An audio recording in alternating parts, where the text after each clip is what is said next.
Hello, my name is Maddie Brooks, and I work with, not for, credential advisors. I have been in this business for 30 plus years. I started when I was 12. Don't make me laugh. My role at Bank Fair, which was my first employer, was to be a trader advisor on the wealth management desk. We had a global client base, pretty affluent people. Then I decided to stay home for 5 years because I missed being a mom. So I stayed home with my boys. One of them is Jackson. I did go back to work after being mommy and doing the whole soccer mom thing and driving him and his basketball friend around with their nasty sneakers. Yeah. And now I am at Credential Advisors. I'm a manager of financial services, and I believe that my purpose from God is to coach and mentor the new advisors that are on my team. That's nice. That's nice. I don't think I could beat that at all. Sure you can. I'm just joking, right? So first and foremost, for those who don't know me, my name is Geraldine Mayhew. Some people call me Jerry. I prefer Jerry. It's much shorter.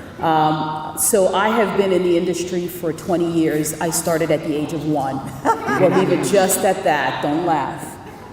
And so for me, I have a 15-year-old daughter. I tried to get her here. She was like, she looked at me and put the pillow right back over her head. She was like, yeah, that's not going to work for me. But I've been in the financial industry for quite some time. It's probably, 21 years. I currently manage an office with about 100 financial advisors. No 2 days are alike. I've got 13 of them that are international advisors, so they're constantly traveling overseas to meet with their clients. And to your point is, our goal here for me is really to help others, but also help children understand what money means to them and how do they have a great relationship with money versus just spending it. That's awesome. All right. Top that title. No, he's got it, because don't let him fool you. I will spend less time on myself, so I'll be really quick with my intro. So my name is Tyrone Ross, 2002 graduate here at Seton Hall, former track athlete. My former coach is in the audience there, Coach Dean. I am currently managing partner of my own firm called Noble Bridge Wealth Partners. I want to spend the majority of my introduction saying this. The two women to my left, I will start with Geraldine. When I was at Merrill Lynch, she was there. This is just a year ago. Geraldine, when I was at Merrill Lynch, was someone that I could lean on, who I knew was like me. She was very instrumental to my success there. So prior to her leaving, she was actually, I don't know, I'm sure you remember the story, but yeah. So quick story, I had a very racist encounter with the branch manager that were in our office. And I didn't really want to be there anymore or whatever, and I never forget it. I was on my way into the office when I got the email that they announced that Geraldine was going to be our new branch manager, and I was hoping the whole time. And I walked into the office and saw her, and I cut up in front of the whole office. But so I say that to say that it's rare to find good people in the business that we're in, and it's also very rare to find intelligent, powerful black women. So I don't take that for granted, and Geraldine exemplifies that. Cool story about Maddie. Me and Maddie met. We have I guess a virtual internet relationship until today. But really cool thing about Maddie is exactly what she said, and I'm going to prove it. I mentor at a program in Newark called NJ Leap, and it's for young students who get after-school programming through Seton Hall Law School. And there was a young lady there that I've been in touch with. She just graduated school. She said that she reached out, well, the director of the program reached out and said that she wanted to get into our business. And she was actually going through the process of going through the Merrill training program. And I had a conversation with her, and I was like, I'm not gonna go into my experience there, but I definitely think I have someone you should talk to. And I referred her to Maddie. The cool thing about that is, rare is the case where you can share a contact with a young woman of color wanting to become a financial advisor and refer her to, right, a doyen in our industry, right? Someone who has been around and their sole purpose is to mentor young women and young men, period, getting into the business. So I wanted to make this less about me and just to get across to you guys how important, you know, the people are to me, to my left, and what they mean to me. Thank you. Thank you.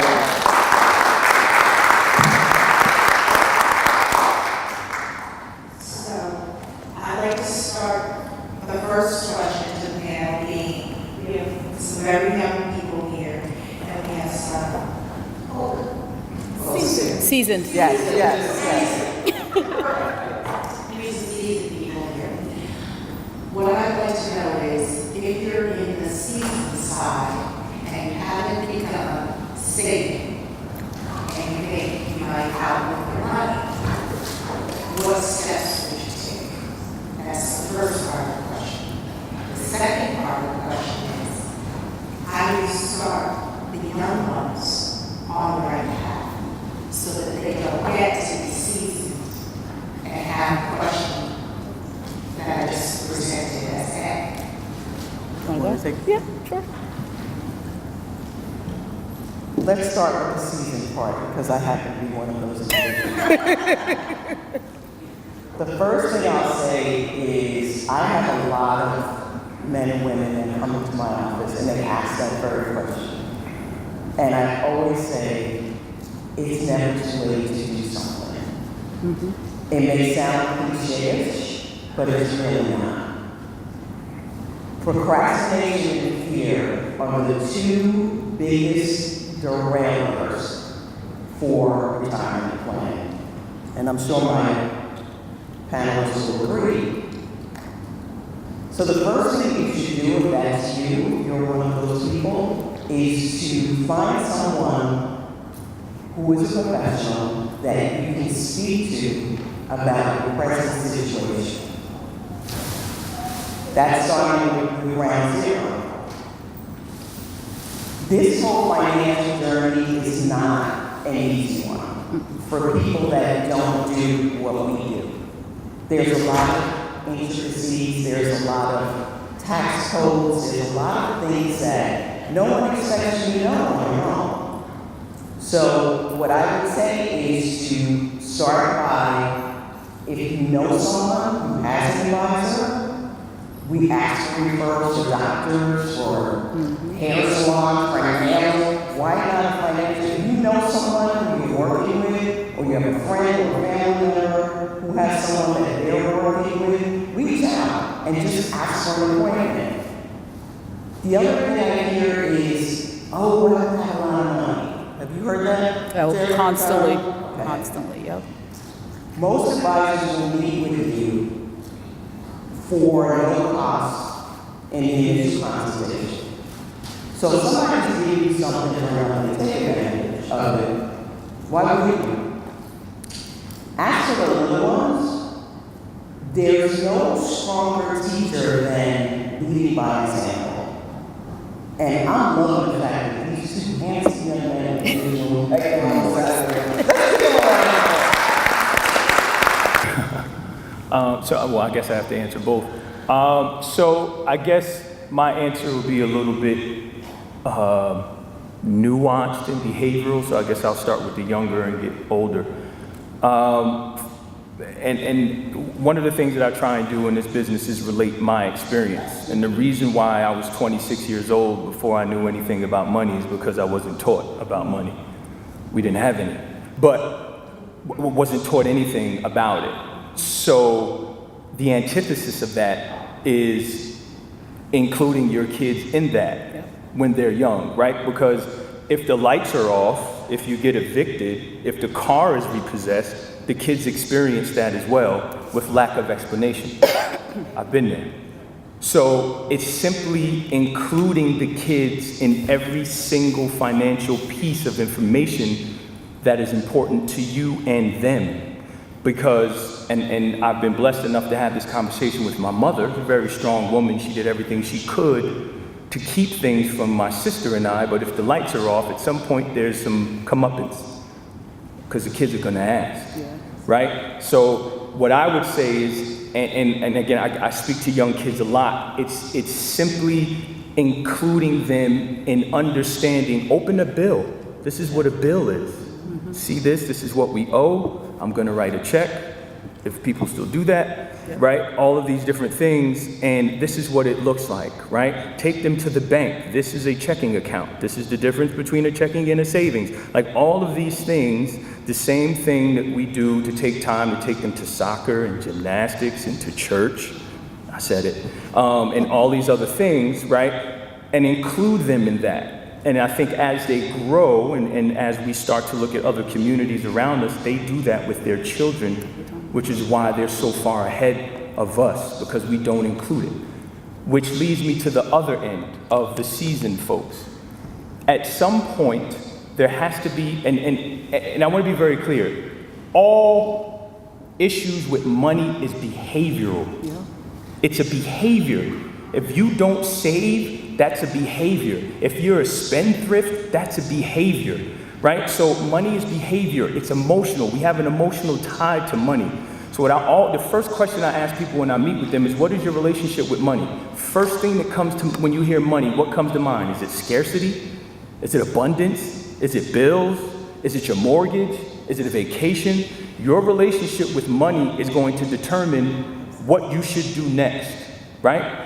And I think the one thing that if you've gotten later in life and you haven't started to save, that is clearly indicative of the fact that that's not something that was a preference for you. So you have to kind of be honest with yourself and start to track it, right? I always say, grab a piece of paper, draw a line down the middle. Everything that comes in the house, less everything that goes out, right? If you have a number at the bottom on this side, you're doing all right. You got a little discretionary income. If you got a number on the other side, something's wrong. And just kind of reassess where you're spending. So I think one of the things that is hard for people to understand, and I had a mentor who told me this. He said, Tyrone, it will never be about how much you make. It'll be about how much you save. Easy to say, not easy to do. And when he said it, I used to get my checks and spend all the money. But that's a whole other story. It took me a long time to learn. So I think just getting in the mirror and just being honest with ourselves and saying, okay, well, at any stage, this is why I'm not saving, and then just create a habit. And technology now allows that. Responsibility allows that to just start, because again, as Maddie said, no matter where you are, you can pick up the pace. It just means if you waited later, you got to be a lot more stringent about how you do it, because you have to make up for that. And I don't think I have to tell I don't know how many of you are actually from this area, but if you're from Maryland to Connecticut, it's expensive. Of course. Right? It's very expensive to live in this area of the country, so it's not like you need that education. Just look at what you spend on life. Right? And I think as long as you do that, you'll be able to be honest with yourself about where you actually spend your money. And, last point I'll say is this. I always say, give me the last 3 months of your checking account. I don't need to know nothing about you. I don't need to know where you're from. I don't need to know how much money you make. I don't need to know how big your family is or how many family members you have. I'll know everything. Where you spend, how much you spend it, how often you go there, what times you go there. So, if we can do that as advisors, you can do that for yourself, right? Lock the door, get 3 months, and look at it, and be honest with yourself. It's painful, isn't it? Yeah. It's probably things that we don't want to hear. So I'll piggyback on what both of them said. One of the things that we don't also do is pay ourselves first, right? There's a concept of making sure that if you're getting a paycheck, the first person you should pay is yourself. And you should have an account that is so far away that it takes a lot for you to get to. And I'm saying that because I have that, right? I opened an account with Oppenheimer. Every single time I get paid, my money goes automatically $500,000. $500,000, I wish. $500 goes to, yeah, I wish. She don't wish. You know what? Did you? That's alligator. Alligator. Did you hear he said that's alligator? That's full alligator for me. So part and parcel is, even if it's $5, it's $10, it's $20, the mere fact that you get comfortable with paying yourself first means that your relationship with money changes. If it was negative, it becomes positive. And you're building it, right? So I'll give you an example. If you saved $5 a day for 5 years, you would have accumulated $9,300 and $1,300. Once again, I will say it again. If you save $5 a day, I'm going to go there too. I'm going to go there, right? $5 a day for 5 years will yield you $9,130. 5 years, right? So when I say open an account and put money there, don't think about it, just do it. I look at sometimes in our community, our relationship with money is not necessarily positive. We look at it, to your point and to your point, as if it's scarce, right?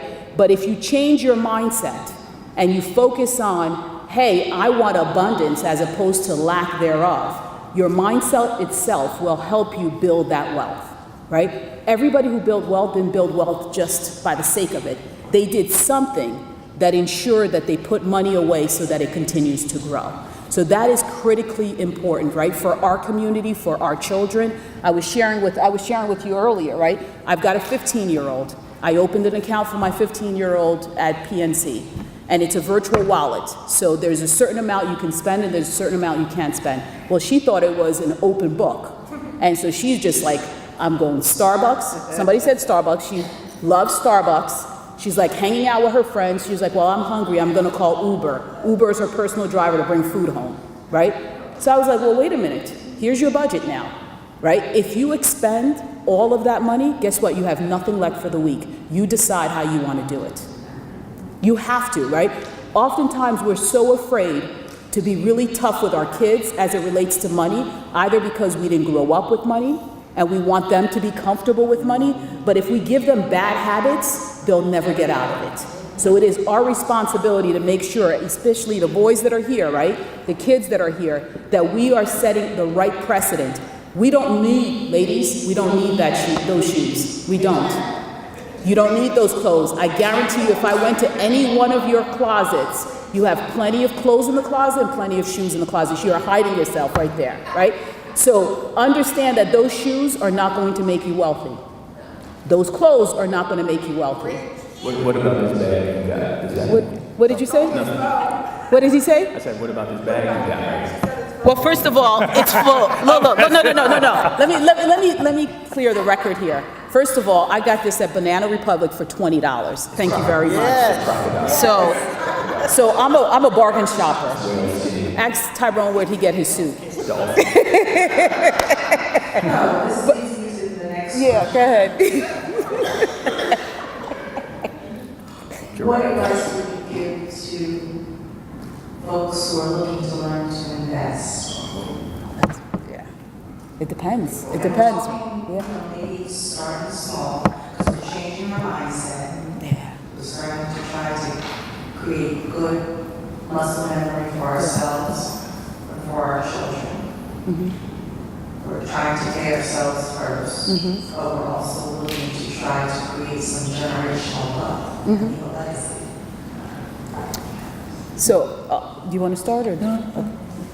Go ahead, crocodile. How much you pay for that suit? But I'm gonna leave that alone. But anyway, so sitting down with her and she goes, you know what I did with my children? I made each one of them pick a stock that they liked. Each one of them pick a stock that they liked. And she basically said she didn't give them any advice. She didn't give them any directions. Pick what you like. She said her son picked a stock that was extremely complicated that he didn't understand. Her daughter picked a stock that she liked because she liked that company. And it was one of the, what's one of those stores where they love to shop? Forever 21. So she picked Forever 21 as her stock. And over time, she said she just stood back and let them determine how they're going to manage that money. Are they going to add more money to it, or are they going to take money out of it? Because if you start doing it for them, you're not really teaching them on how to build it. But if you give them the example of them trying it on their own, then their relationship with money becomes positive. So that, once she said that, I started for my daughter. I said, what is your favorite store that you spend a lot of money in? Buy the stock of that particular store. So now you're an owner, but also a person who wants to purchase goods from that store. So that's one of the examples that I share with some of the kids when I speak to kids is pay yourself first. Be comfortable paying yourself first. So, that's all. That is a very broad question. So one of the, I approach that a couple of ways. when someone asks that question, I ask them if they have a job. And if you have, no, here's why.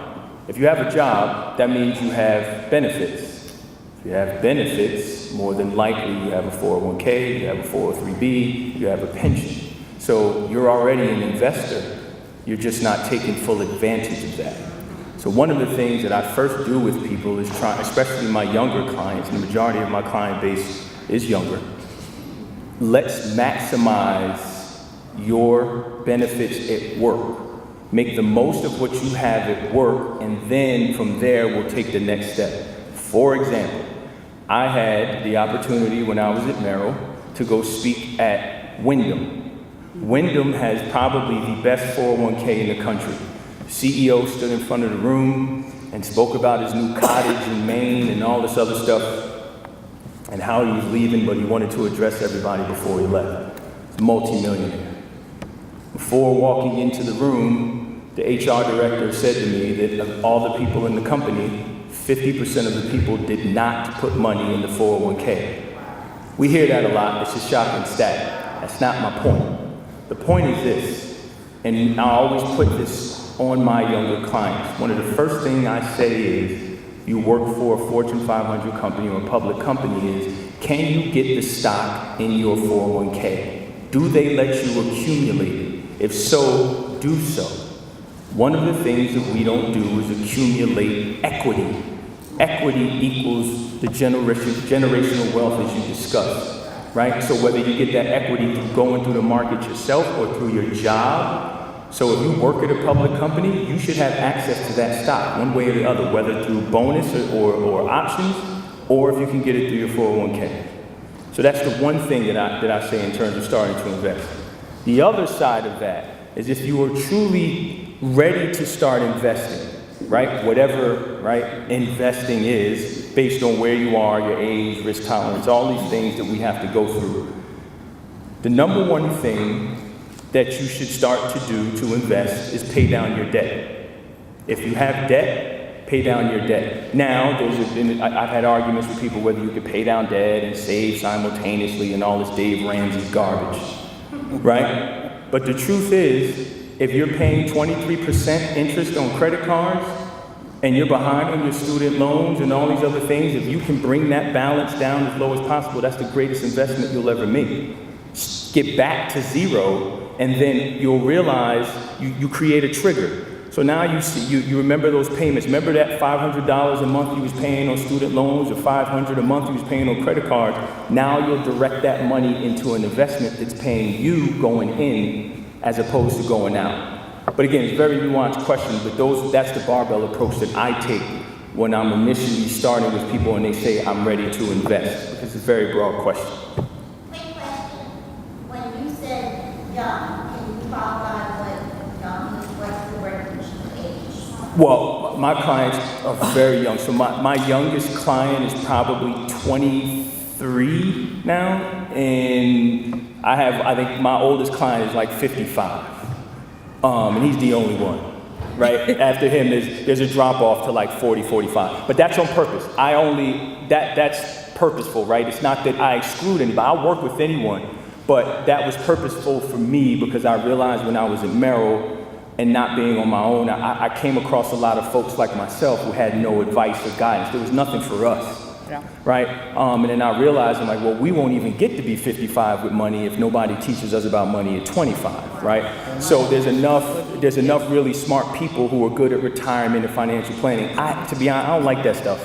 I don't want to sit and go over pie charts and all that. That's not my thing. So I was like, you know what, where can I be of most service? And that's, scaling down a bit. But, the one, my oldest client is he's my chiropractor. So, I got to keep it. Just in case. Just in case, you never know. He might break my neck.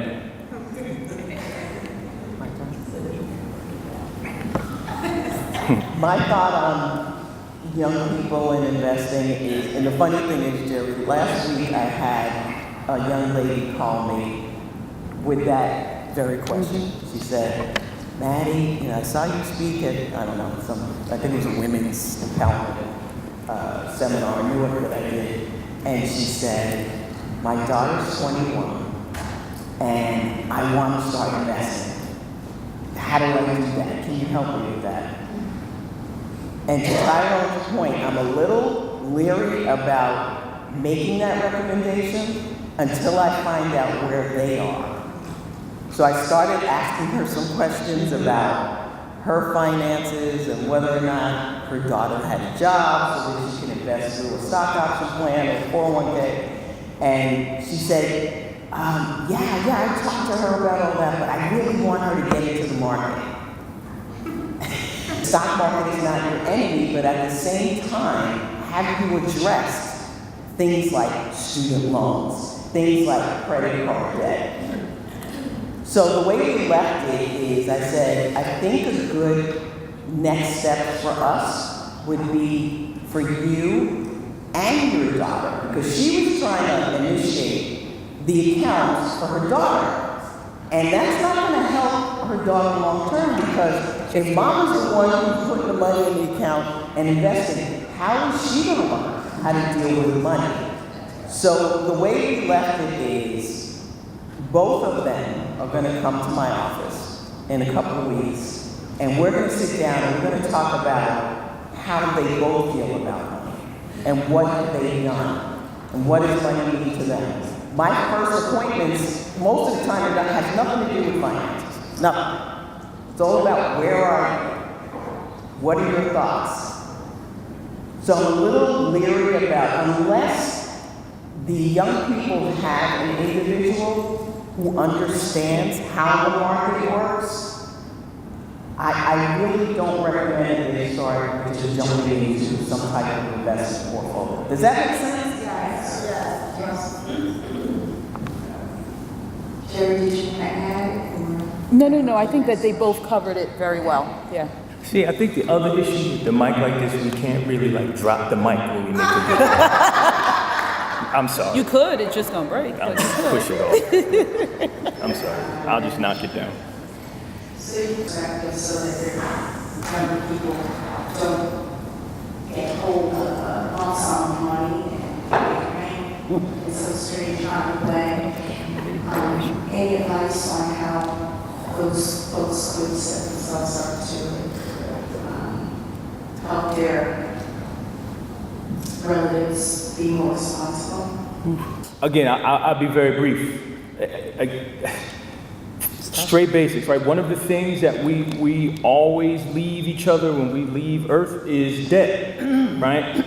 You need to create an estate. You need to buy life insurance. That's right. That's right. Buying life insurance creates an estate. You don't need whole life. You don't need no complicated policy. You need straight term. But that's a whole nother story. But get life insurance. The other thing is you need a will. You need a power of attorney. You need an advance directive or medical directive, whatever you smart people are calling it this week. Because if you can't be you, who can be you? And then if you are in the hospital laid up, are we to draw down all of your assets to save you alive, to keep you alive? Or can we spend it down and go to Carabana, right? Go on a trip. So one of the things, again, I keep it very simple. You need an accountant. You need a financial advisor to help you with all the things I just said, and you need a trust and estate attorney to create those documents. That's it. That is your financial triumvirate. If you don't have any of those, you're leaving a big gap. You're going to work, leaving yourself exposed, right? You're leaving yourself exposed. You need life insurance. You need a very good accountant, not the tax preparer who does it in church after Sunday service. You need an accountant, a CPA, right? Not your auntie who took a couple accounting classes and now she got a salon. No, a CPA. It's worth it. It's absolutely worth it. I always tell clients that. Are you up to date on your taxes, right? You need an accountant, you need a financial advisor, you need a trust and estate attorney. To leaving your family either debt or not knowing what to do. And this is great. We can leave, everyone can leave here and you could be millionaires in 6 months. But if you don't do everything to protect that, what good is it? It doesn't make any sense. So you have to start, right? You build a house starting with the foundation. The foundation is a simple living will. It's simple term insurance. If you're young, get term. Yep. A lot of term, because you'll never be as young as you are today. Get a lot of term. It's cheap. If you meet the man or woman in your dreams and you want to add on whole life, great, Yeah. right? Make them pay for it. But that's a big piece of it. Again, the accountant will handle your taxes, and the financial advisor, you simply go to, and I always tell people, we're last in that chain, and I don't have any problem with admitting it, right? We are last. Go see an accountant, go see a trust and estate attorney, come to us last. And then the three of us will work together to make sure that you are okay. Which goes back to the bigger issue here is that we don't even know. I talk to people all the time. If you needed a criminal attorney, you don't know where to get an attorney. If you need a divorce, right? We got a network. We have to build to let people know. So if you're starting with your accountant and you have an accountant, accountants are the most connected people on earth. They know anybody and everybody because they're doing any and everybody's taxes. So if you need a financial advisor or a trust and estate attorney, they'll be able to direct you there. But I think those are the things that you need to do right away to protect yourself and then your family in the event of your demise. God forbid. So the only thing I would add to that in particular is when you're building that will, right? We all think that we should leave everything to all of our kids, and that is not necessarily the case. So when you're he said not I him. should get it, not my sister. But yeah. He said he should get it, not his sister. But so if you really think about it, there are some kids that are more responsible than other kids, right? But oftentimes as parents, we want every child to be equal, and every child will never be equal. So hypothetically is, as Tyrone talked about, creating your will, be mindful of how you're creating your will and who you are leaving the money for. Or you can get someone else, like an attorney, to direct the money accordingly on the terms that you want that money to be divided, right?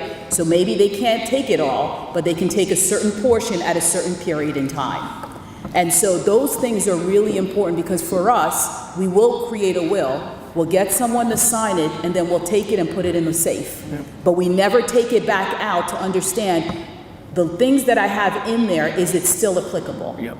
And you have to make sure that it's still applicable because things may change. Laws may change, yep. Right? The attorney that you had may change. So you have to look at it. I look at my will at least once a year to make sure there's anything that I need to add or take out of it, right? And it could be I have one child. I've already ordained that if something happens to my husband and I, my daughter goes with my brother and his family.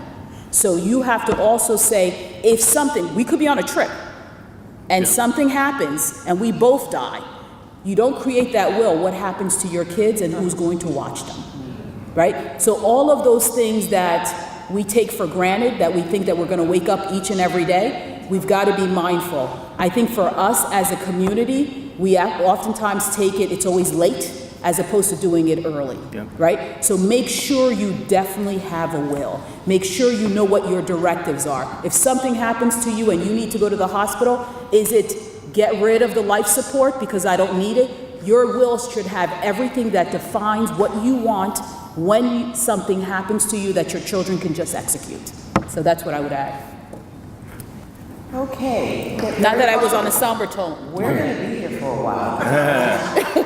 That's why we went first. Unlike Tyrone, most of my clients are 50 and older. Okay, thank you very much. So, we need y'all. We need. Hi, Ruby. A couple of things. How many of us have children in college? Does anybody have any college? Okay, great.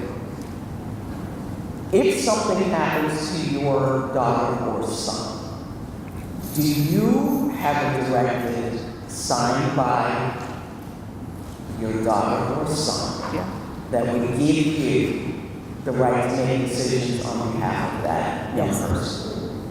I do. Good. A lot of us don't have that. Yep.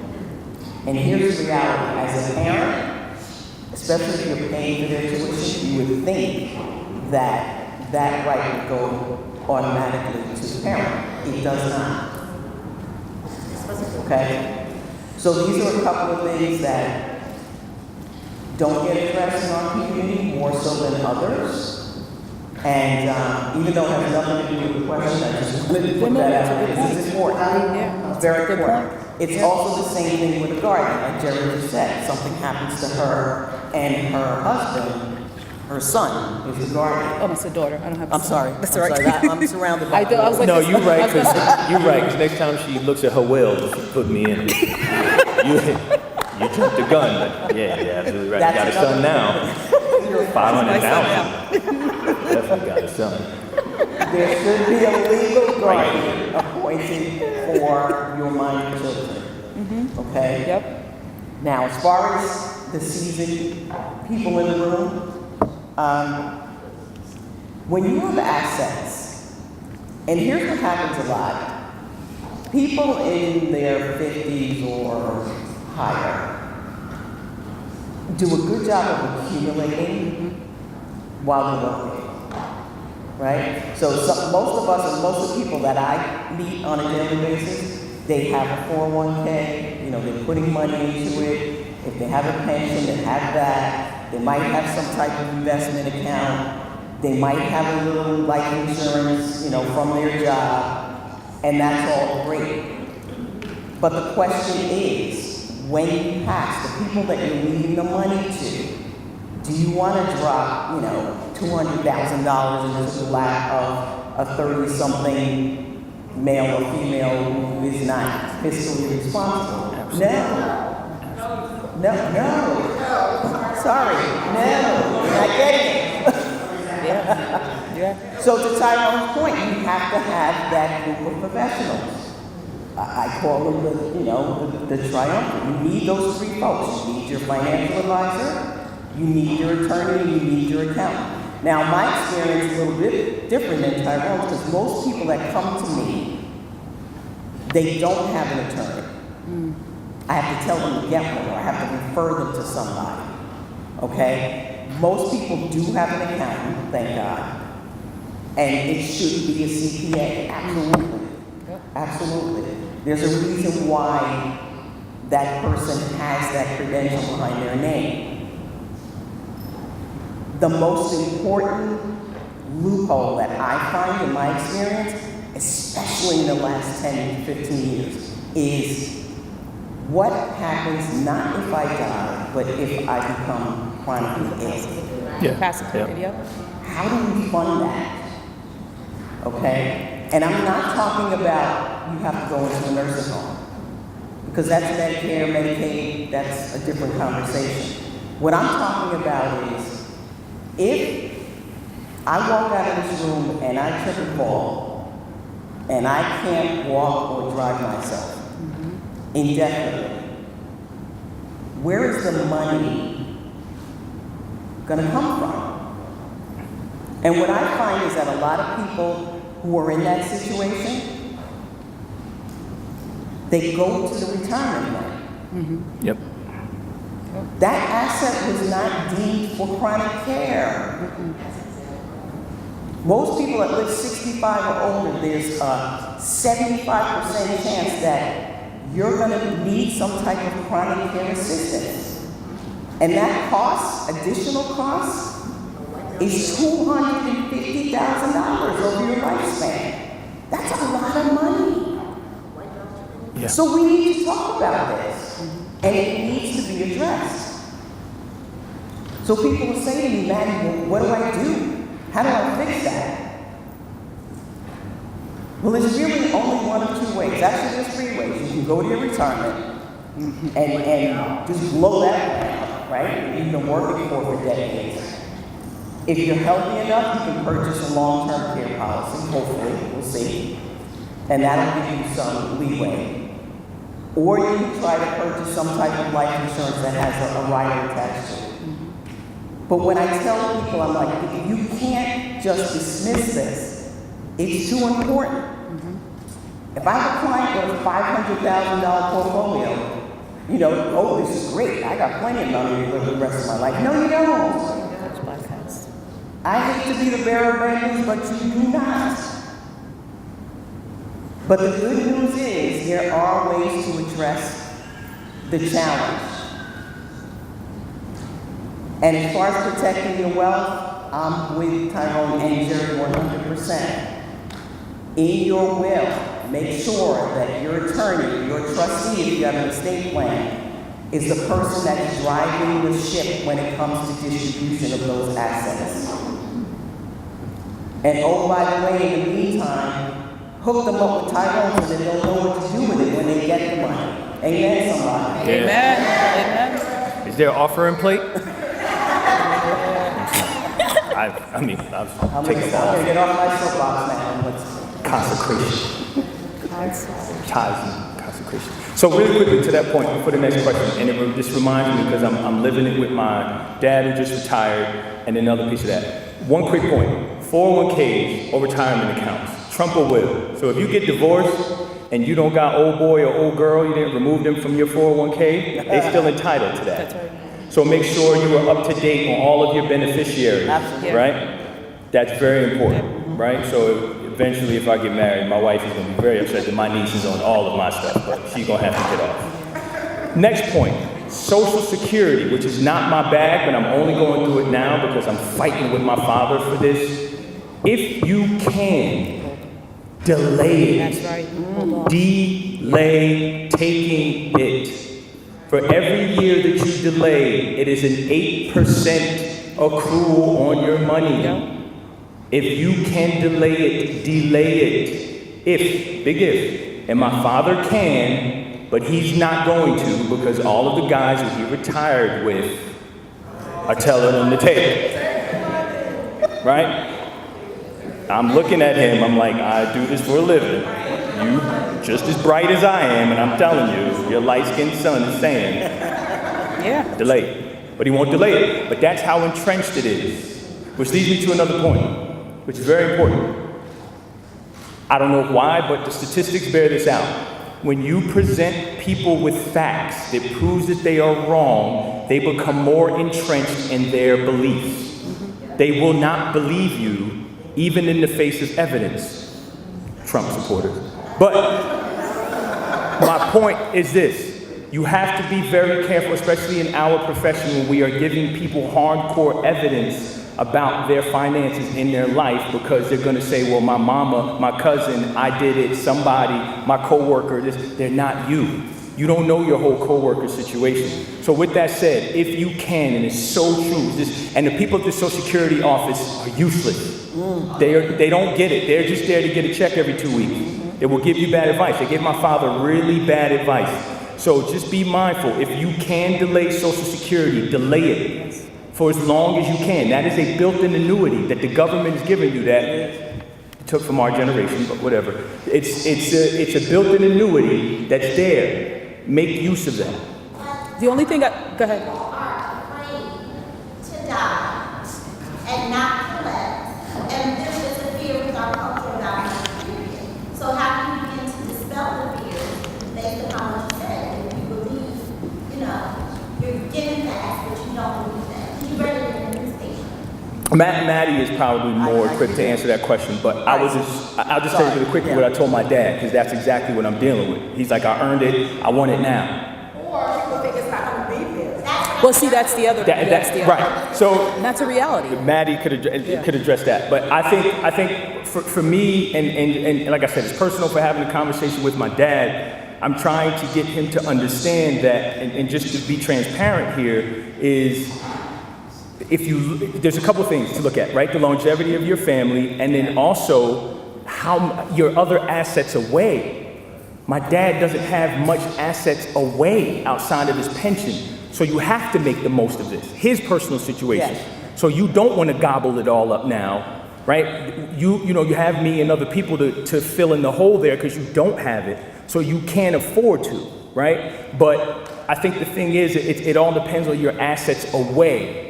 But again, switching the mindset is if you don't have the assets, you would be more inclined to delay it, right? But your mindset is, I need it now because I don't have the assets, right? So trying to get somebody to change that is tough. I don't know what Maddie does, but I don't come across that often, but I'm dealing with it personally, and I'm losing the battle, I'm not gonna lie. But I think it's one of the things that's just constantly embedded in him, that it's better for him longer term because you don't have 500,000 sitting in the account. And I guess he's like, I got you, fool.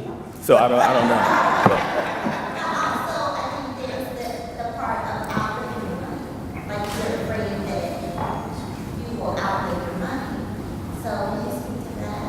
But, Well, that's okay. So that's definitely my sweet spot, because a lot of people that I sit down with, there's two big fears for most of my client base. It's, will I outlive my money, and who's going to take care of me if I become chronically ill? That's question number 1 and 2, 90% of the time with the people that I sit down with. This Social Security myth that it's not going to be there, I will never guarantee you anything, because I like having an active license, so I'm not going to sit up here and guarantee anything. But what I will tell you is this: what probably will happen with Social Security is that they will continue to increase the age of full retirement. That's the fund's way of staying intact and not becoming defunct. And if you notice, it's slowly creeping higher and higher, right? It used to be full retirement age was 65, then it went to 66. Now, unfortunately, for you young people in the room, it's 67. 60 never. We ain't seeing that. So I believe that it'll be there, because just imagine if you turned on the TV tomorrow morning and the headline said, Social Security is defunct and nobody's getting it. There will be riots and shootings, okay? So I don't see the United States government ever going down that path. And that's the first myth, because I do get that question a lot, that we talk about when someone comes into my office at 62 and says, I'm going to take it tomorrow. But they did make some adjustments, because if you think about it, before, someone who was married 3 times, as long as their wives were married with them at least 10 years or more, right? And didn't remarry, would benefit from her husband's Social Security even though she was no longer married to him.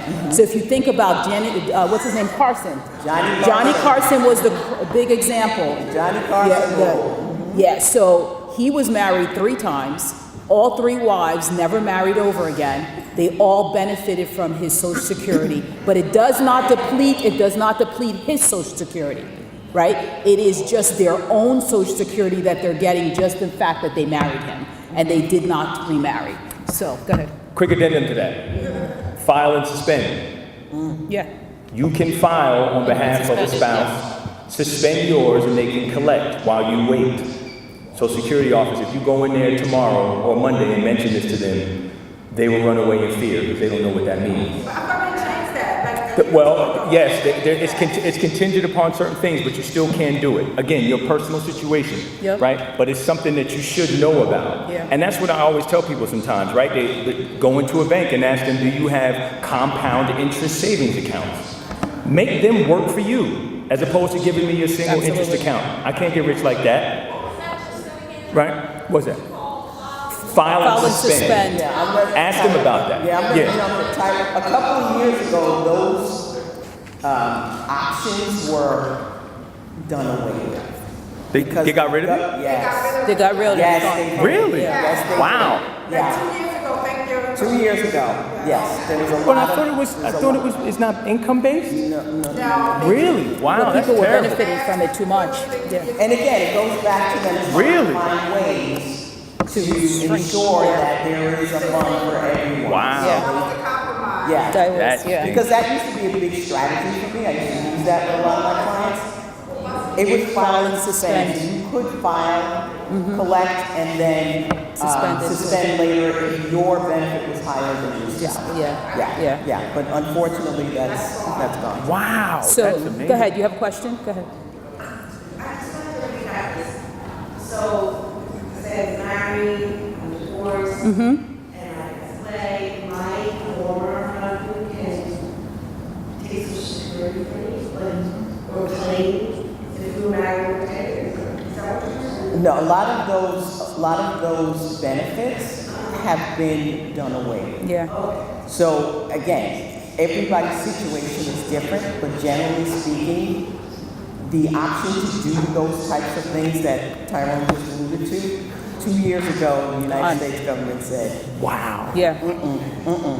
And again, it goes back to people living longer. The payouts are higher because the government didn't plan for this.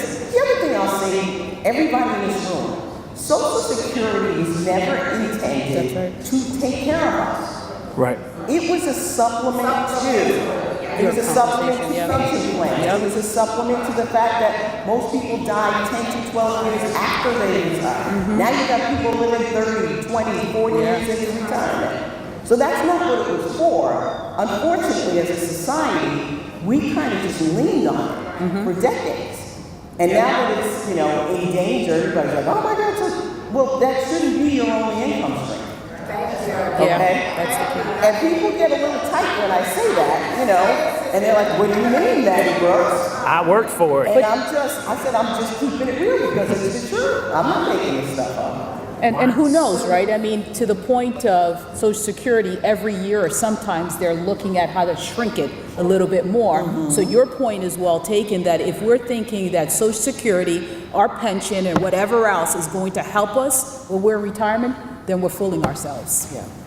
And not everybody has a pension anymore. No, pensions are pretty much done. They're going away. So- Yeah, they're done. Speed. Yeah. So the onus is on us Yeah, to make sure that we're preparing for retirement. yeah. So I'd like to back, I was gonna say, I forgot, oh, sorry. We were just, there was some mention of dissolution and what could happen with assets, and I think that I saw the audience kind of pop up. There was some alertness. Yeah, I saw that.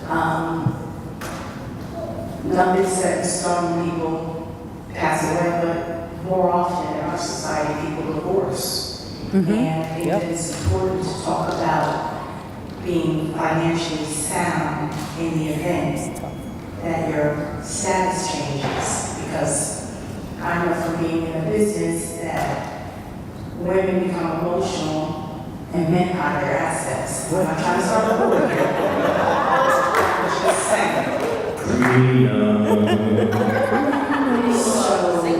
Swiss bank accounts. I just Swiss accounts. Having, shoring themselves up, because I've also seen the other side of the fence, where someone's worked really hard to take care of their family, and somebody else has just wiped them out, because women also sometimes have the tendency to hold grudges.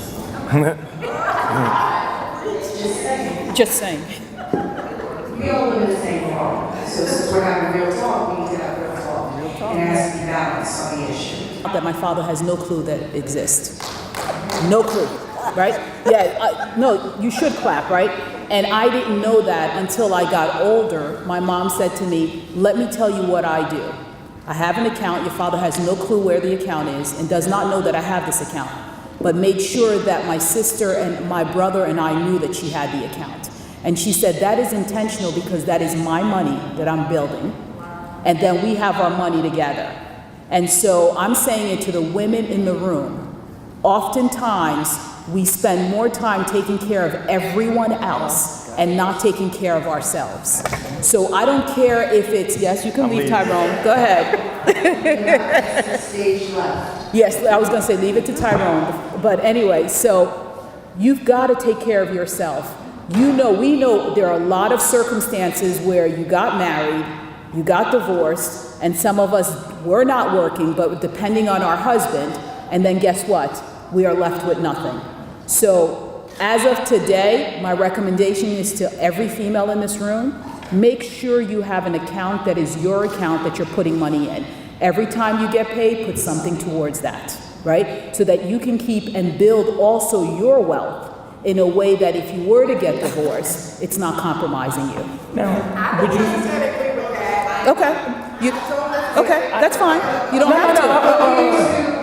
Go ahead, make your We'll point. get into the debate. No. I want the panelists to finish. No, go ahead. So, Okay. You didn't start it. No, that's okay.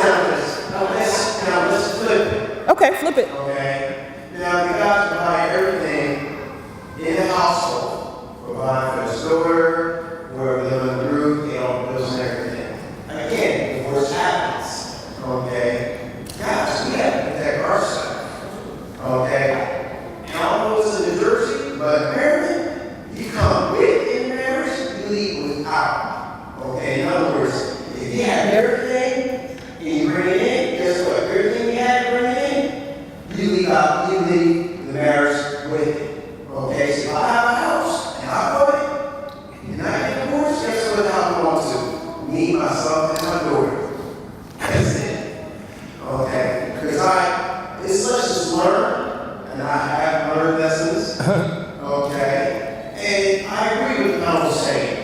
Okay? I call time over advice.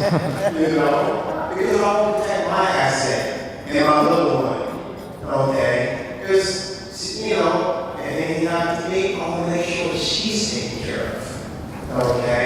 If anything happens to my mom, I want to make sure my dad's taken care of and vice versa. My mom's taken care of. Okay? So, thank you. Hannah, thank you for the advice. Yeah. You want to? I will tell you. You want to rebut that? No, I'm not going to rebut it. That's my mom's position, and I'll tell you right now, I have the same thing. I'm very clear about that. I have the same thing. I have an account which I put money. Let me hold on. Can I finish? Let me just finish. I have an account. I put money in there every single time I get paid. Does my husband know that the account is there? No. Will my husband know that the account is there when I pass away? He will, because his name is on the account as a beneficiary if I pass away. But as long as I am still here, that account is mine. No, go ahead. I'm here, so I don't say anything as a Christian woman that is a little bit out of order. That's fine. But it's kind of conversation, that's why I'm saying single people, it's very important, that's why you be careful and before you marry. Let's ensure you marry someone that's equally ill, so that when you come into the marriage, you can do all this financial stuff together. Because doing the settlement, that is, from biblically, is out of order. So that's why it's important to make sure that before you get married, you have to have this conversation so you know where someone stands. Before you get together, because when you get together and what you might think you should be doing all of this together. That's all I'm going to say. Yeah, I think you should bring your specific, but I just would be best if I just say that way is a little bit out of order. Thank you. Go ahead. I got some celestial card.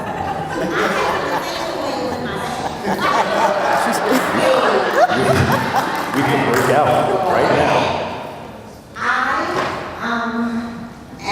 on my second marriage, and I will say this, when I got married the first time, I was a stay-at-home mom, and I had an account. We had names for these accounts, okay? I believe as a Christian woman that disclosure in your marriage is important.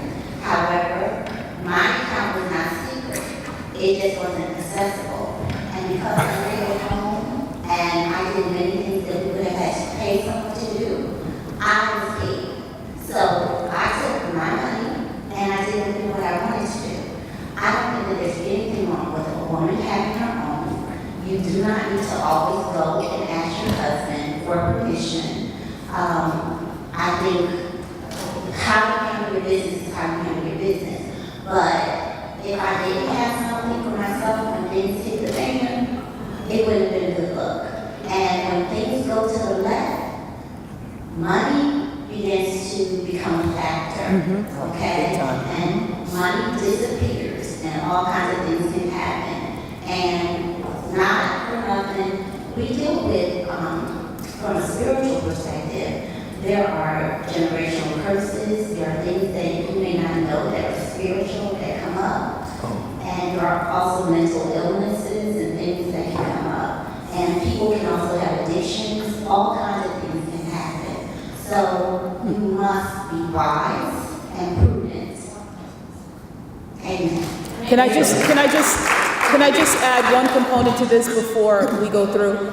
What I did not share was if there were things to be bought, like a house, my mom came with the money to my dad.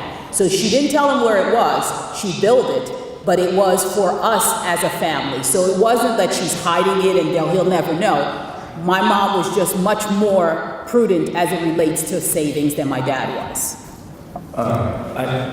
You have a comment, and I want to address the males. Oh, she said a brief comment. Yeah, go ahead. Okay, I'm Crystal Oliver Gray and Shelley Oliver House's mom. Oh, look at that. But I'm one of the seasoned people that you're talking about.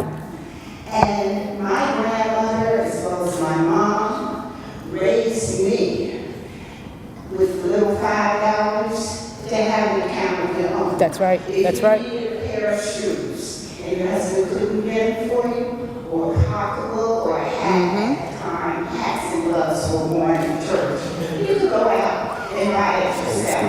And I guess divorced people or parents have children that are divorced. With Crystal, a second marriage, my mom, a second marriage, me, a second marriage, my grandmother, a second marriage. And doing that, I'm going to say, as far as salting away a little private account, I was able to collect and pay off with bonds, buying a car when I became divorced, to put a deposit on an apartment when I became divorced. So I'm not going to say that people are not equally built, which we know they are, but I am of the mindset, and I raise my children, you know, mother may have, father may have. That's right. But God bless the child that has some. Are you a Delta? Are you a Delta? Well said. Oh, I thought you were. Okay. I'd like to just make a comment, and I'm talking about more from an economic, fiscal standpoint, about women in general. Women control over $11 trillion worth of wealth in this country. And there's a whole lot of reasons for that. A lot of it is that most small businesses in 2018 are owned by females. Okay? So the reason why I'm a big advocate on women knowing where the money is and how it's getting spent, whether they have a job outside of the home or not, is unfortunately a lot of women don't understand how the finances in the household work. Yep. Now remember what I said a couple minutes ago. 11 trillion, I didn't say billion, I said $trillion worth of investable assets, look it up, are controlled by females. So my quest and my concern is, if you have all these women running around the U.S. and don't know because the husband was one who kept the checkbook, or the husband was named diverse, typically sorry fellas, and the life insurance proceeds will let us do with the female, and now, you know, I want to house and she's like, what do I do? I don't know what to do. So from an economic standpoint, I believe that women should first and foremost understand what is held by the entire household, whether she works outside of the home or not. Because being a stay-at-home mom, I did it for 5 years, that's some work. That's 24/7. So I'm not, you know, belittling that type of female in any way, shape, or form. And I'm a Christian woman too. I think that when a woman knows she's got a little slush fund, That's right. it builds her up. It just makes her feel like she's got some kind of control. Now, That's fine, it should be secret. All right. It should be whether it is, now I'm talking, that's fine. It's their personal preference. That's fine. But what it does is it gives me an opportunity to show her how to manage that slush fund. So it's an indirect way of financially educating someone who might be adverse to otherwise. Does that make sense? And again, we have a responsibility, women in this room. We have a responsibility. So, All right, can we address the other side of that? Sure. Am I allowed to? Okay. So I don't disagree with anything that is said because it was emotionally driven, and that's fine. And a lot of it was personal, and that's also fine. So let's deal with it this way.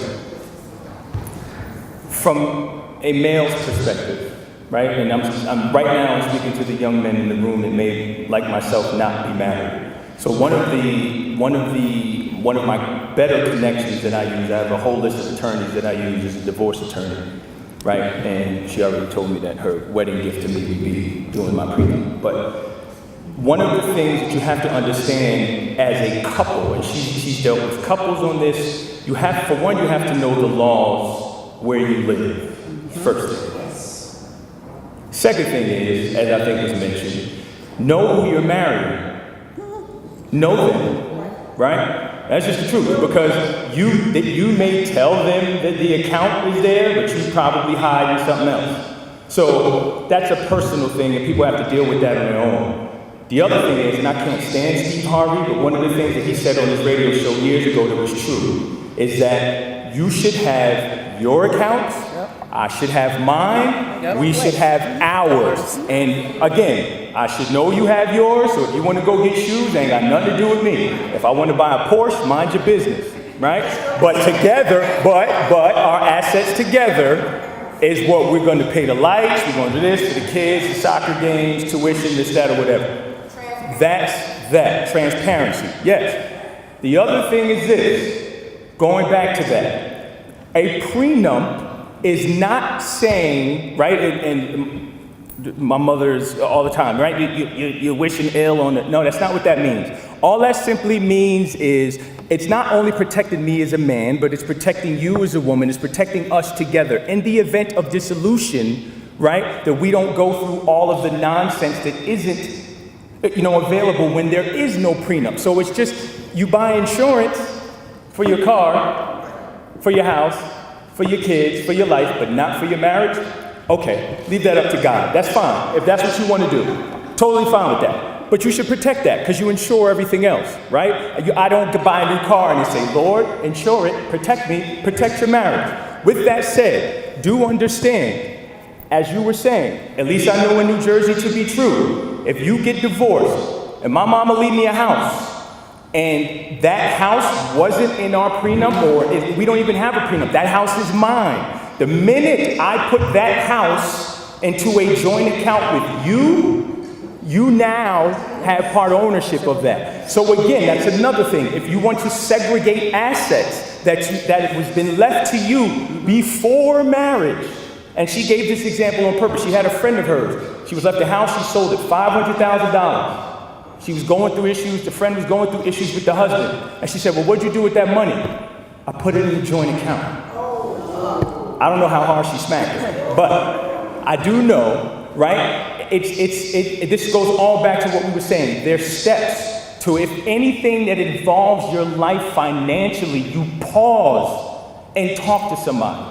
Right? So one of the things that needs to be understood, no matter where you stand on emotion or where you stand in terms of your religion or whatever else, it goes back to simply saying, and I don't know who said it, but knowing the person that you are marrying, knowing the laws in your state, knowing your financial situation. I had a situation where, similar to that, a young lady I spoke to, she went to this school. She has $270,000 in student loans. Her husband doesn't know.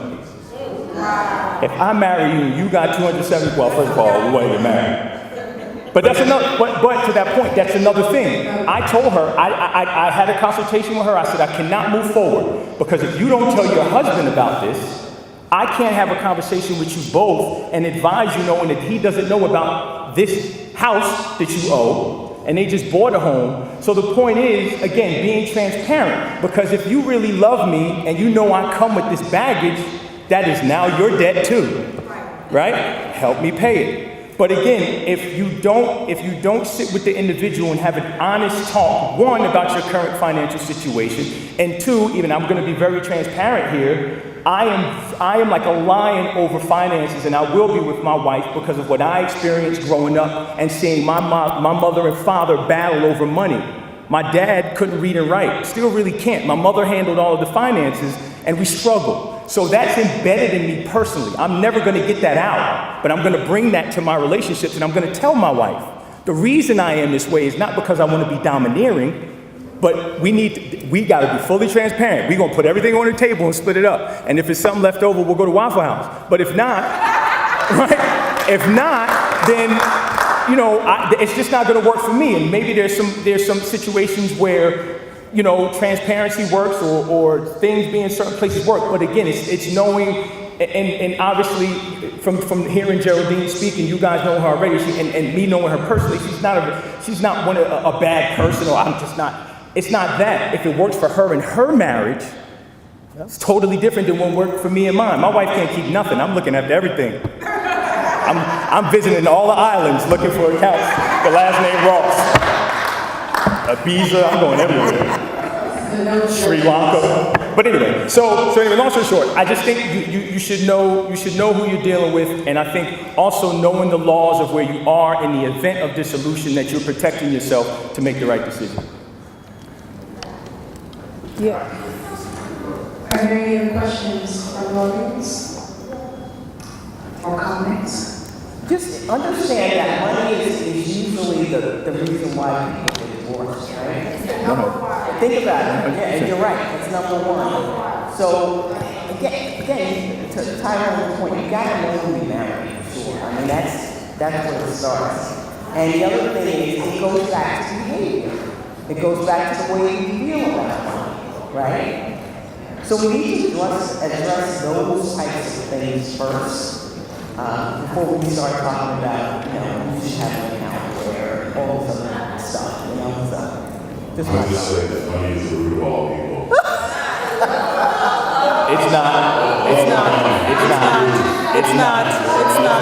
Money. It is not. Yes, it's not. Now, I'm going to just say this, and I applaud all the women in the room who have stepped up, because I've seen many instances where men have left them and left them with nothing. And they're not paying child support or anything. And they've hid their money, and they've done all sorts of things. And it comes down to knowing who you marry, and I have my own personal account. I encourage my wife to get her personal account. And the thing is, with finances, I worked in finances for years too. I worked for Merrill Lynch for years in Wells Fargo, and I've seen people come to the bank, whoever gets to the bank first, all right? If they got to do an account, right? Yeah. They're clearing that account out. Yep. I've seen that done too many times. Yep. And so I applaud you that you have your own. I mean, because if you don't have your own, you're going to be stuck. And you got to live, or you got to move in with somebody because you don't have your own, right? So it's important that you be independent, okay? And I'm a God-fearing, believing man, but you have to have your own, because if you don't, the consequences can be far worse. When she died, they found all sorts of money, right? And her problem she wasn't hiding money, because her husband made all the money, had a good job. He was the director of food services at Rutgers University. And her thing was, she was poor. And she didn't want to be poor anymore. And she knew that, her husband, right, spent a lot of money, okay? But he spent money, he was able to maintain his finances. But the key thing was, when she passed, they found that she had a lot of money. And that's because she just never wanted to be poor. So. This young lady has a question. She's been here for a while. From the back, yeah. Someone passed. After this question, I believe we're going to have to wrap up. Oh, we don't have to wrap up. All right. Stoves like we don't have to wrap up. Okay, on this thing of knowing who you're married, I don't think you'll ever know people, because people move into different environments and they change sometimes with those environments. Either it's a new job or everything. So I agree with a few things. I must say, Tyrone, thank you. The battle I had with my son last year to come to Seton University. Oh, wow. That was you? Wow. Nice to meet you. That's awesome. I didn't come here, but I paid money here, so I show up. Right. I hear that. But I just want to say thank you. But the whole thing of people saying, know who you marry. I don't think I'll ever know anyone. I'm adopted. I've gone through different house living and everything. People change. I agree with so many parts of it, and I just want to thank you for your time to take out. That's awesome. Thank you. That's awesome. Here's a question.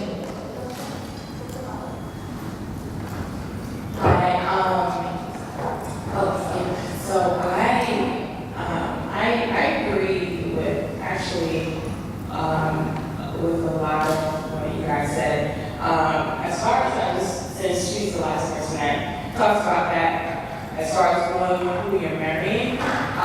People grow, people change, but there's certain things like habits, character, integrity. You can tell if someone is responsible. And so I understand having that money set aside that the husband doesn't know about because maybe he's not screwing with money. No, so what? Let me be very clear. So right now, we're looking at buying another house. I know that I'm going to be the one that's going to put more money down to buy that house. So if the account was both of us in there and he's like, hey, I'm going to go in because I need to get some money out, I'm very specific. This is an account that if we're going to do stuff, he knows that I will be responsible and say, here's the check, go ahead and do it, but I'm not putting your name on the account. Right. So it's just that sometimes maybe the situation where it's like you realize that it's like, okay, I know this person is this way, so this is what I'm going to have to do to ensure that you'll be okay, I'll be okay, the kids will be okay, whatever the case is. As far as like, I do believe transparency is extremely important. Also, I too am a Christian. I believe that, being open and being able to be honest about your finances, where you are. The debt shouldn't be a problem. Like as far as like, okay, is that really going to be the deal breaker? Like you fall in love and it's like, oh my gosh, she has debt. Really, but having a plan as far as like how you're going to address that's important. But I think having the one account or a few accounts where you cover shared expenses and you both contribute and you agree, this is our shared account because we both live in this house, we both eat food, we both do this, and these are the shared expenses. But I also believe that there's a sense of empowerment for just women when you have your own. Like I grew up, my family is largely matriarchal. So I've never even experienced being really taken care of by men. So I knew from a very young age that I was going to have to secure myself. And now that I see my mom as a single mother and seeing the hardships because she doesn't have that support, financial and otherwise, I'm like, okay, I'm really going to have to secure myself. But there's a sense of empowerment to be able to go and buy yourself a bag because you're working and whatever, and you're not taking from even though the money is shared, you're not taking it from something else. And just even when you learn to take care of your finances, you should have multiple accounts. You should have an account for your bags, your shopping, your fun, your travels and whatnot. You should have an account that takes care of your the things you need, your car insurance, things like that. You should have your account for your long term. You should already have those accounts split up. And I think that, once you get married and you decide you designate accounts for certain things, but I think having your own is also really good. And also, I think about it this way, say for a birthday, if I was to send his birthday and I buy you a gift, but it's from your money, that, I'm like, okay, you use my money when I can get, or you use our money when I can get. I feel like it feels better to say, how much did I have? And I'll say, okay, I saw that you need this, so I wanted to go and get you a watch because I knew you weren't going to buy it for yourself, or whatever it is. So, I agree with a lot of what was said, but yeah, as far as going to be married. Are there any questions? Yeah, to answer the question. Okay, so wait, I have a question, and my question is, we talked about, I think you've heard a lot about psychology of money and fear of money. This is the way this is gone. So my question is about philanthropy and giving. So let's talk about that. And I want to talk about the Black Alumni Association's scholarship fund and how excited I am. Can I get a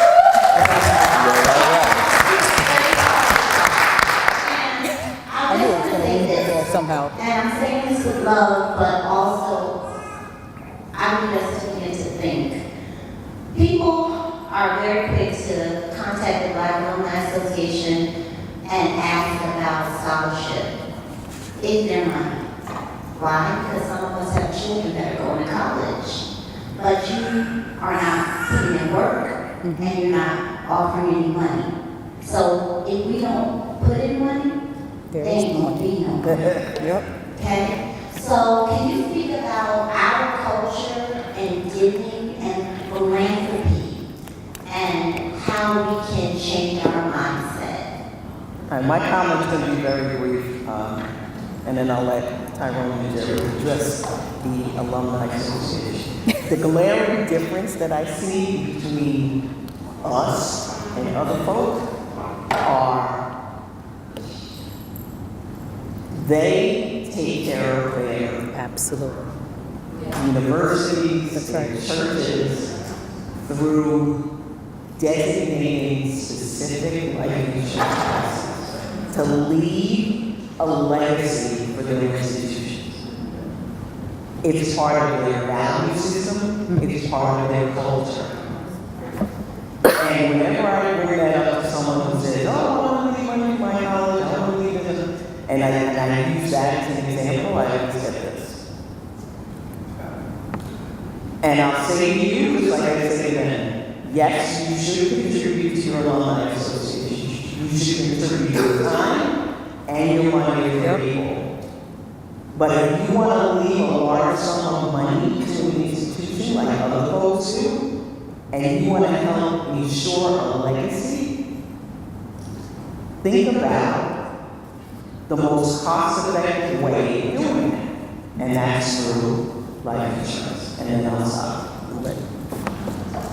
So I donate actually to Seton Hall, even though sometimes the experience wasn't the best. And I think if you think about Seton Hall as a whole, as a community, we probably did not donate because the experience that we had on campus was not favorable to us, right? For those that were here at the time that I was here, when they put nigger on the wall in your room, on the door, and you say to yourself, well, why would I give back to that university? That's the experience that I encountered, right? Recently actually changed my mind. I did give to Seton Hall because although I encountered that experience, I still walked away from a university with a degree and with an opportunity to get a really great opportunity to work outside of that, right? So I think your point is in terms of giving, I think culturally for us, it's probably something we don't do often.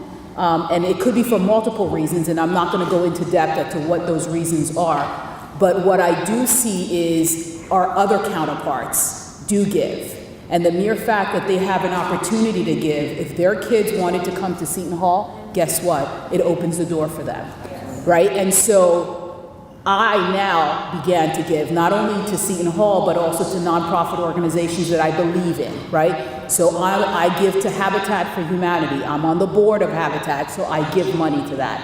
I think that being able to give money to organizations who are in need, specifically for families and kids, is something that I really enjoy doing. So I think it's something that we should think about, and even for the Black alumni, creating our own structure where we can give back to students who may not have enough to come here to Seton Hall, but we can help them. So I'm big on giving. So when you give, whose account does it come out of? It comes out from both of our accounts. No, Why we actually, don't give, we argue and trying to figure out what account. no, not at all, not at all. Just- My husband was here, he would tell I'm her, he kidding. would, no, he would say, I probably know where the account is, but he just doesn't touch it, so, yeah. Huh? That- It is a yes. tax deduction. That's It is a tax deduction, absolutely. We have a comment? Oh, I don't get the answer, okay. No. It's cool. Oh, no, it's fine, it's fine. No, wanted to lose his take the thought. question, that's probably more important. Good morning. Good morning. 1968. Wow.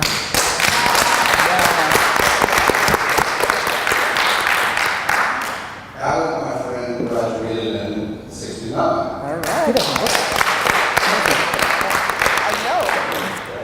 There were 4 black students in my graduating class of over 1,300 graduates. 1, 2, 3, 4.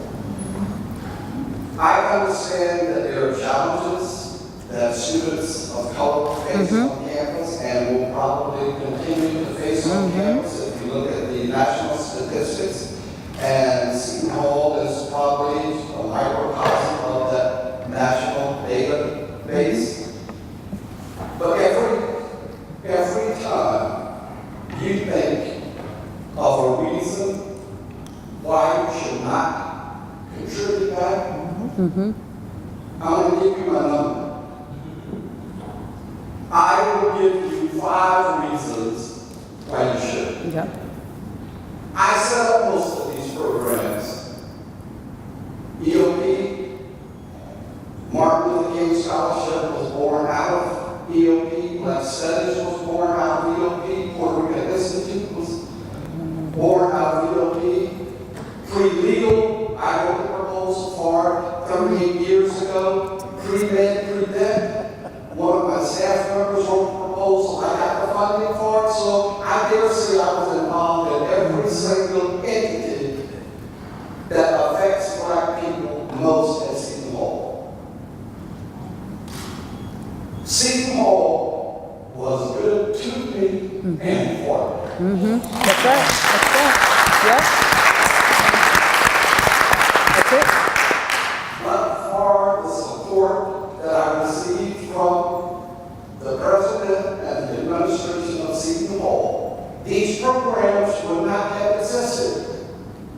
So where would most of the Black students be if that were not the case? That's right. We need to support Crystal, Yeah. Kimberly, Michelle, and the other leaders of this. That's right. Absolutely. And we need to change our mindset Yep. about contributing.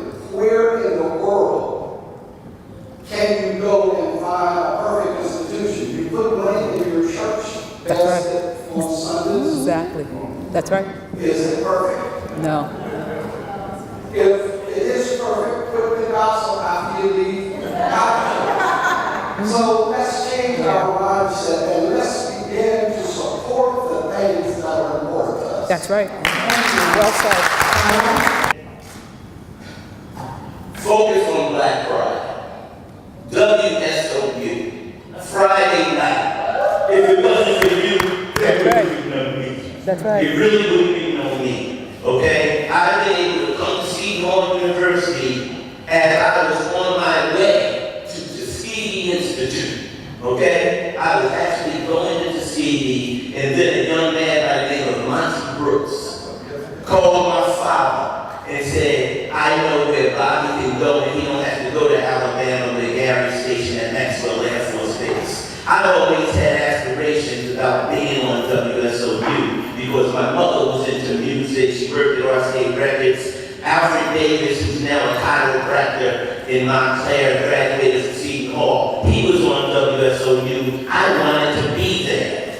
I got to Seton Hall. I decided to be an education major. Okay? I was a student teacher my freshman first semester down here at Lincoln School on Richelieu. And then I saw what was going on in the communication department. I switched majors because I realized how to be a teacher without being a teacher. Okay? But with getting into WSOU, it would take me to another place. And sure enough, people took me, Mike Turner, Jimmy Walker, George C. Wilson, Richard Bay. They showed me what brotherhood was all about here at Seton Hall. I won't even talk about the Black Student Union. That's a whole nother story. But I just want to say that you should do it. Don't think for a minute that Seton Hall, and even when I'm thinking out Tuskegee as opposed to coming to Seton Hall, the difference is when I came to Seton Hall, I had to learn how to deal with all types of people. Right. You know what I mean? Where, you know, when I think about Tuskegee, even though we were going to be there with African Americans and this, that, and the other, imagine being there with a bunch of African Americans where here I was here with a small group, but the way they acted with apathy and stuff, I didn't need to be over there with a larger group of people like that. It's about this and it's about you people that are here, right now, as I will never forget. As long as I'm out on the road, I will be here.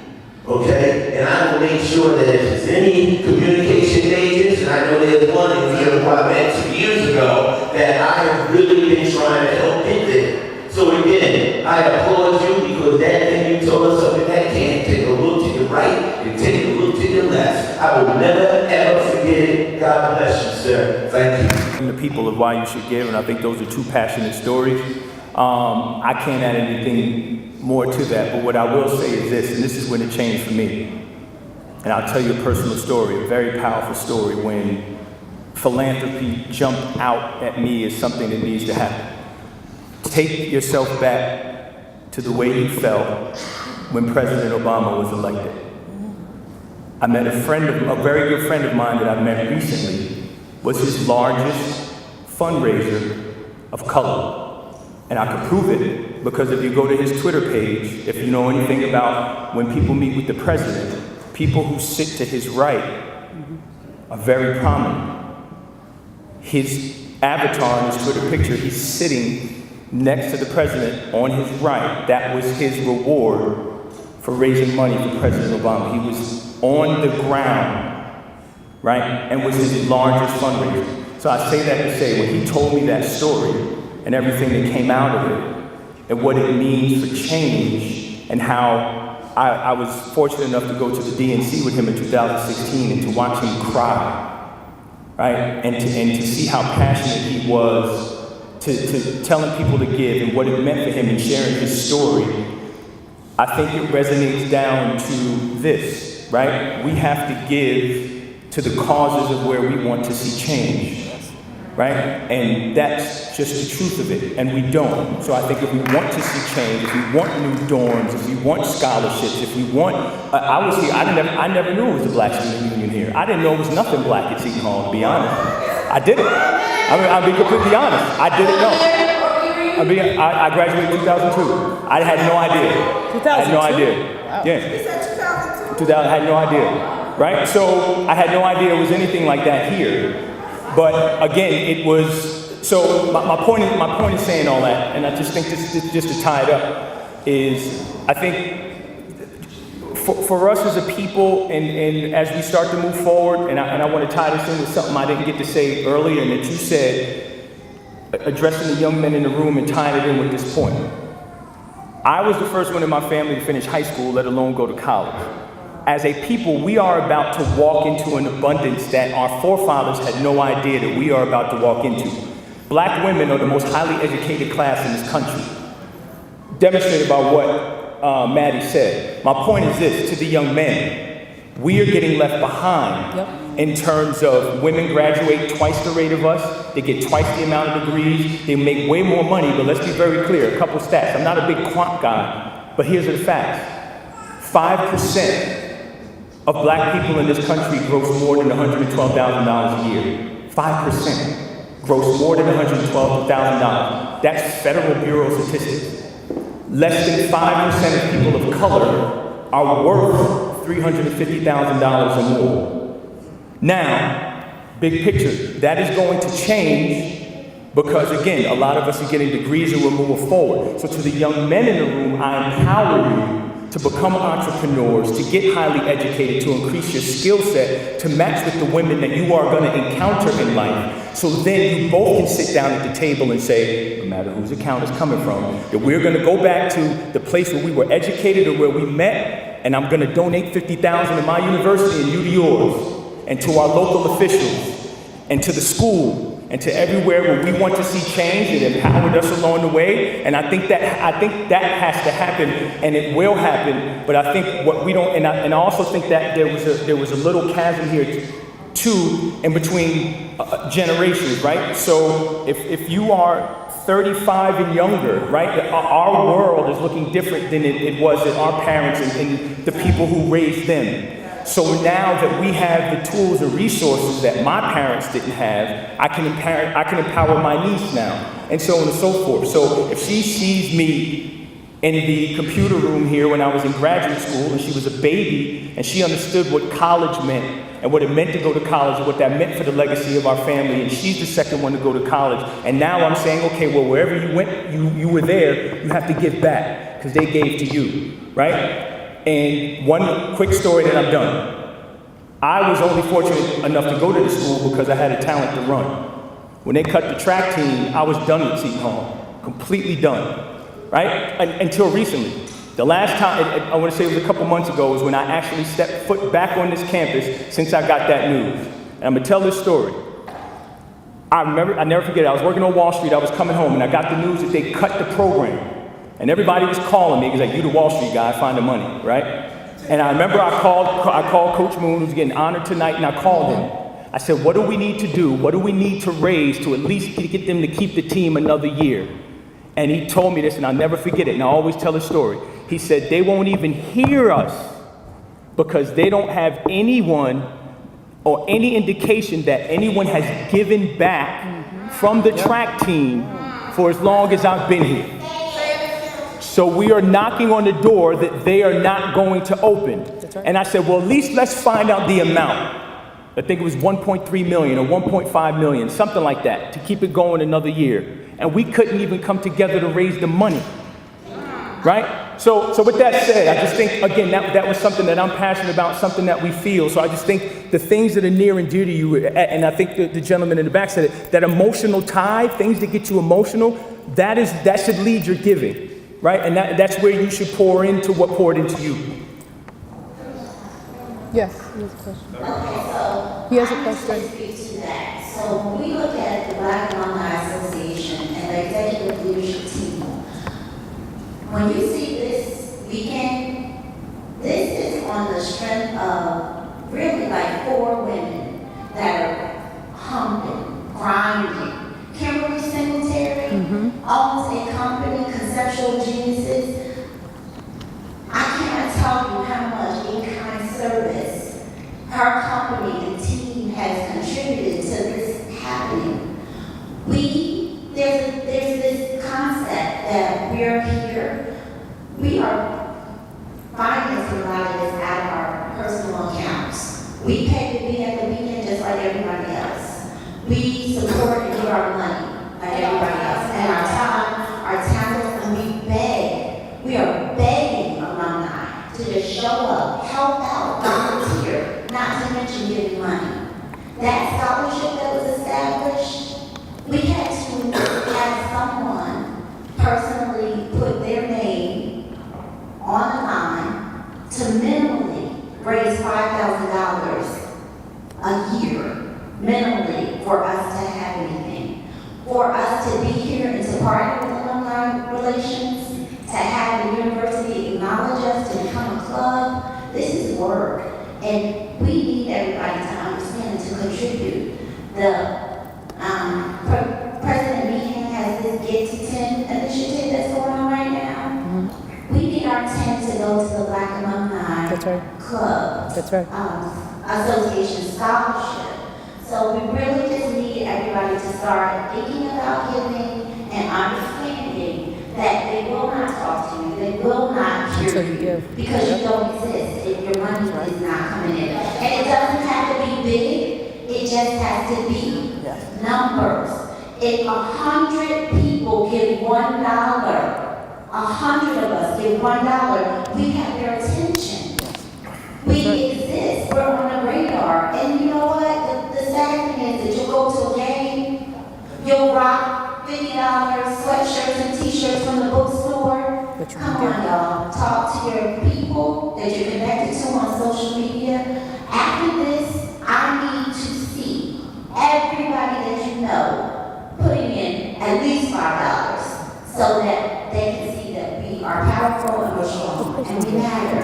We are united, strong.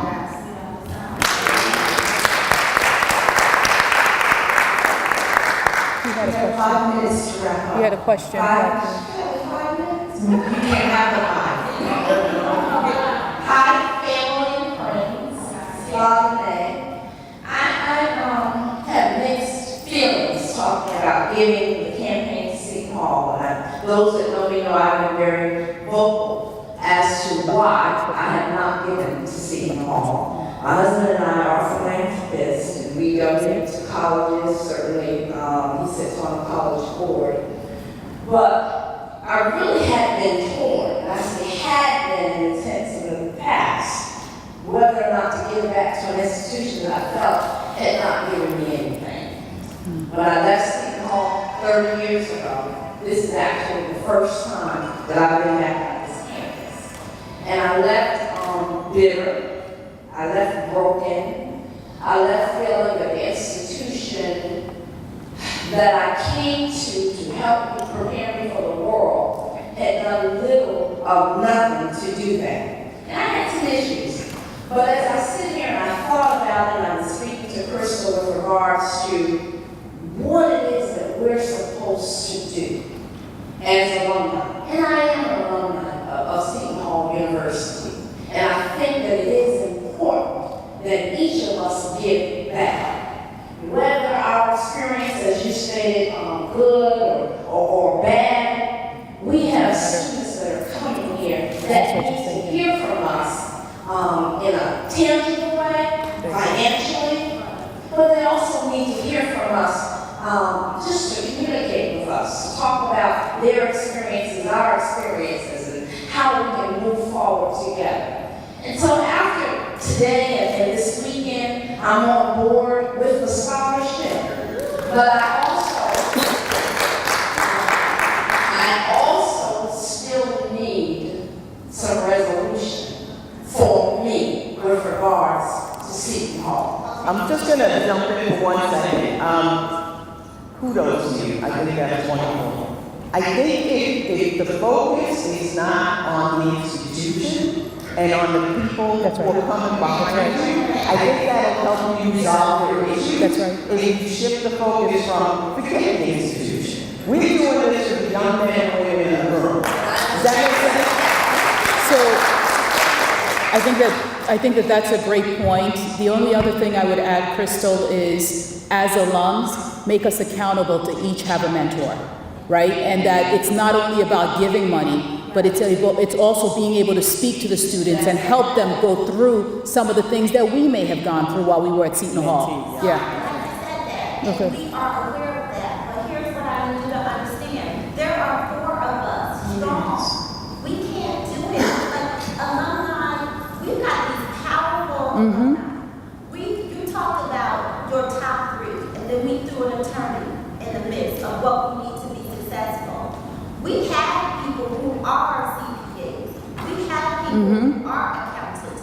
Where are they? We need a directory. We cannot do it alone. Our thing is united strong. You have to show up. And when you show up, don't show up looking for a handout. Expect us to pay you for your time and your services. It's in kind. It's giving back. We stand on the shoulders of Mr. Campbell, Mr. That's right. Tillman, That's right. all these people that helped us to get where we are. I don't have a great experience either. It doesn't matter. That's right. It's bigger than me. So count me in. Count me in, put me in, I'm in. And so everybody in this room who's willing to commit, regardless of what experience you have, raise your hand. Everybody will give the name to Crystal, you're committed, and we'll hold you accountable to it. There you go. There you go. That being said, it's 1 minute before we have to get to the barbecue, but we have Dr. Bridget, who will have a form.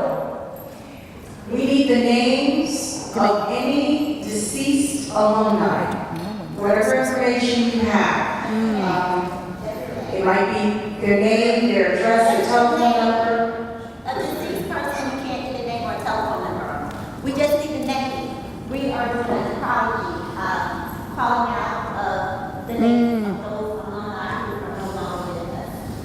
Physically, spirit. So this time is going to come around, just put the name on top. Yeah, this is for tomorrow.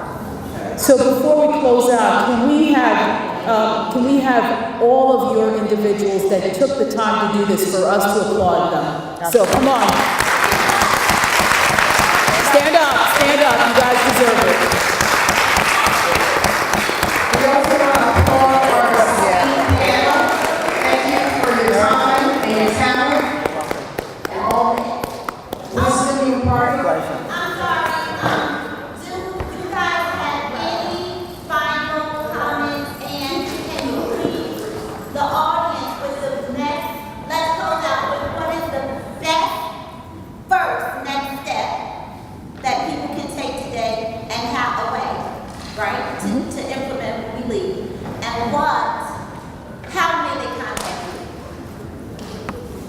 Well, you go ahead. You guys, because you guys are the financial advisors. I'm a manager, so. But I'll still say how they can contact me. Don't listen. Tyrone and I know each other very well. I will let the ladies go first. I'll finish Well, it. I'm a manager too, by the way. Yeah. What I would say to this is Call that manager around. a lot of people don't consider a career in financial services because they think you have to have a degree in finance or in business, and those things help. But more importantly, being a financial advisor has a lot to do with, are you a good listener? You know, do you have empathy for people? Do you like to be around people? Okay? Yes, like I said, having a good background in finance is helpful, but there's not enough African American advisors in this country. There isn't. It's an epidemic, and it's really a problem because what's happening is the available advisors outside of people like Tyrone, God bless him, you know, is helping as many people as he can. The amount of influx for African Americans that need our help, there's not people who look like us. There's not people who sound like us. So if you know someone who has an interest in giving back and wants to help people with their finances, please come and see me when we're done.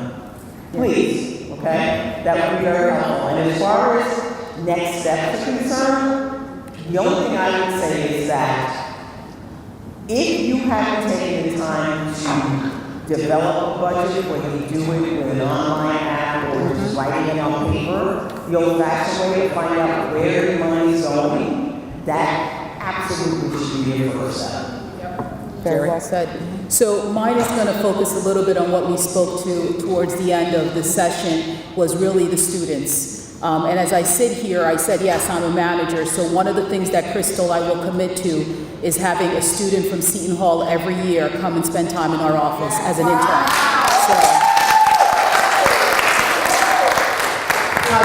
You up here flossing a lot. You up here flossing a lot. I like it. I like it. You doing your thing. I like it. That's nice. I ain't get the invite, but all right. No, you're past that, Tyrone. You're way past that. But to literally sum it up, I think part of all of us are going to walk away with our own ideas of how we build wealth. The one thing that I really want you guys to consider is that you're worth it. And that if you look at money in a positive way, that money will continue to grow. And so we need to remove all of those ideals or negative ideals we had as a relationship to money and make the relationship with money as strong as your relationship with your spouse. Okay?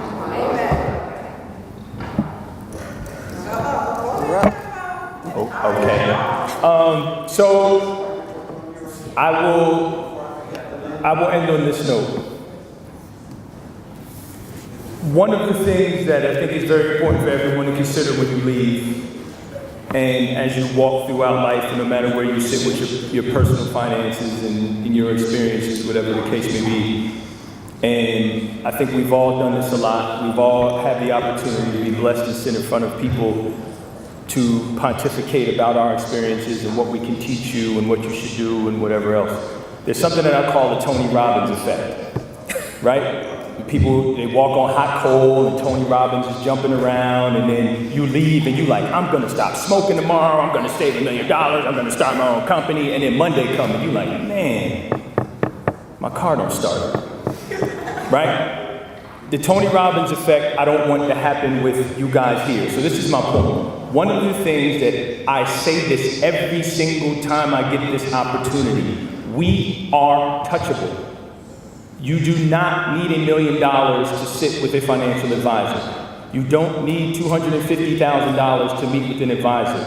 You need to get over yourself and just be open enough to say, I need help. Can you help me? And I'm certain that if I can't help you, I know somebody who can. That's right. So I think one of the things that I always leave it on this note, I will put all of my contact information everywhere. Whether you choose to reach out or not is on you.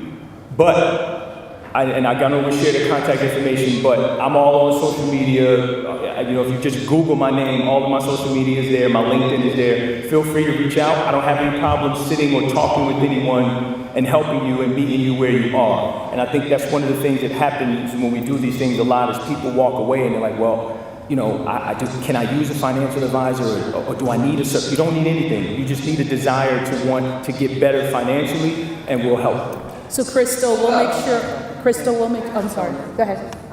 I know Professor Pritchett has something to say, but I will just, to piggyback on what you're saying, we need to make sure that we don't wait until we think we have money. We need to make appointments to have one-on-ones with these financial experts here, so that they can take a look. Program, Maddie is amazing. I'm sure Tyrone is also. You don't need to know where you want to go or what you want to do. Just have them take a look. You don't need to have a lot of money. Let them help you work with what you have. Okay, the other thing that I want to say is next year we will be doing a conference and hopefully this esteemed panel will come back. But we need a Black Alumni Association financial team. And we are also going to be trying to put together a board because now that we have a fellowship, we have to become more organized. Yeah. So that board needs, we need people with a whole skills matrix that represents every aspect so that we can have their representation and we can operate the way that we need to operate. We have someone who wants to make a comment, then we're gonna make everybody wrap up. Hi there, I'm not this NYU person. However, I just want to tell everyone who's here, especially our panel and our moderator, it has been a delight to watch you. It is wonderful. I'm going to tell you that the ancestors are looking down.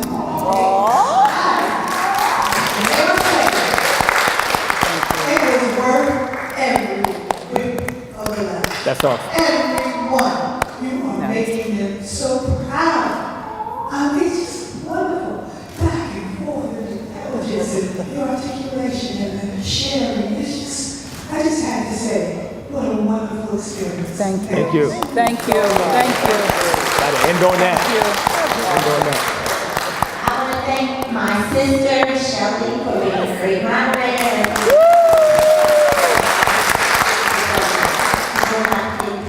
I don't want payment, but I will say that I will, give a donation. I think that, how we give to various organizations where you can, set something up, where you can have something come out monthly. We should talk about that. Yeah. Get something like that going on. Okay? Yeah. And also get to Then it help becomes- your team. I don't want to be on the team. So, Crystal, I'm going to give my first check because if I don't walk out of here with it, if I don't walk out here. You was giving something out that bag. I know that much. What'd you say? So you was giving something out that bag. Do we know who made the collard greens yet for the barbecue? Oh, Lord have mercy. Just- Thank you, perfect. I need to see that. Yeah, I can't see. Not at all. Okay. So. All right, so right before we break, So they gotta tell me who am I making it to say. if you would like to schedule a meeting to talk about your finances, one of my team members, Camille Marks, he has some cards where we can get your information and then call so that we can have a complimentary chat about your finances. So I will that to you. I'm not on the sleep home, but I can call you my time. We have a lot of things on this. Just as an example of, I arrived here in 1978, was a member of the faculty administration. And actually, when I was telling a narrative about my first 15 years here, the black faculty and administrators we had here, we spent an awful lot of time trying to convince black students to even stay at Seton.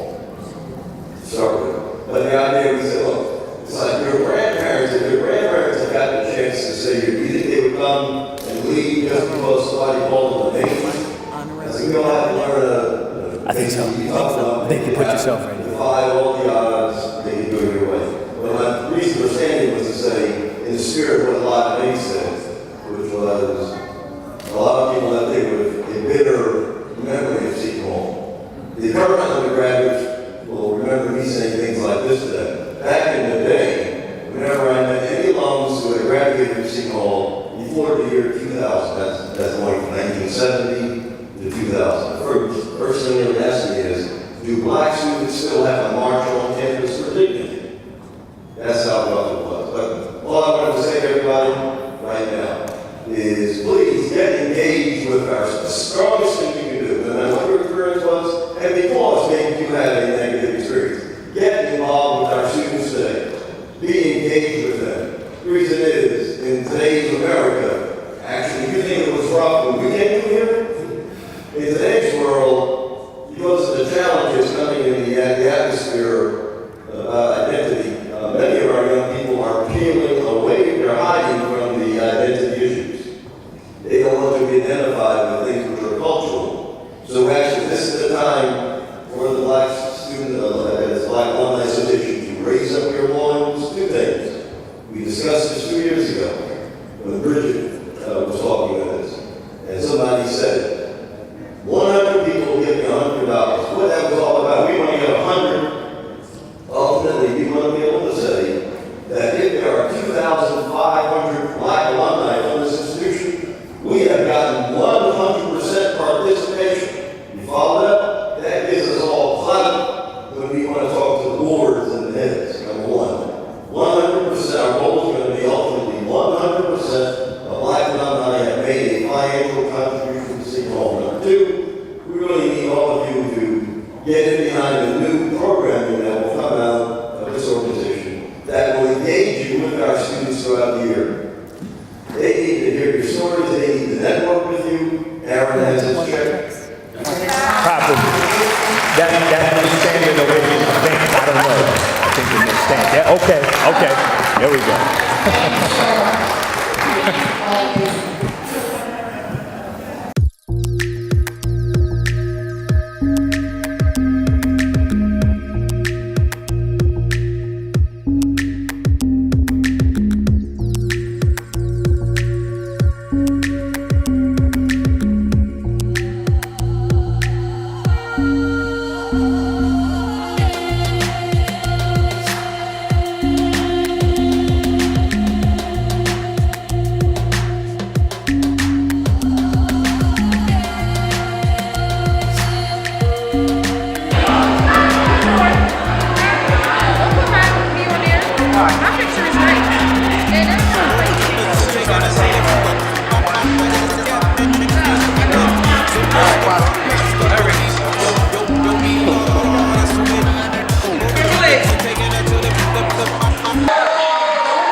What we like to do at this moment is to speak a blessing over our children that are here. Come on over here, guys, right over here. You know, if you open your Bible to the book of Numbers chapter 6, verse 23, 24, what it was is that Moses was given a commandment by God, and he told Aaron what to say to speak a blessing over his people. And I speak this blessing over all of our folks every day at my church in Texas. So when y'all in Texas, come visit me. I'll give you the address later, but I want to speak a blessing over the kids. And what this blessing does is speaks over their entire life from the very beginning as they live their entire life. And then they get the right to speak the blessing over their children. And it's found in the book of Numbers, chapter 6. You guys want to hold hands for me? And put them in here like we're doing a high five. Come on, right here, guys. Come closer. I'm not going to bite you. Come on. All right. We're going to hold hands, all right? If you'll join me, all I need you to do is just agree. It's biblical. I'm not making it up. I'm not adding or taking away from the Word of God. Amen? Amen. May the Lord bless you and keep you. May the Lord watch guard over you, and that He would be gracious, that the Lord would be kind, and that He would be merciful unto you. May the Lord make His approving countenance to shine upon you. that the very presence of God shall rest upon you your entire lives. That the very peace of God, not just peace, but the kind of peace that removes chaos and confusion from your lives. And the very presence of God shall be upon you all of your days. If you agree with that, say amen. Amen. Come on, say it again, amen. Amen. One more time, amen. Amen. God bless you. Thank you, guys.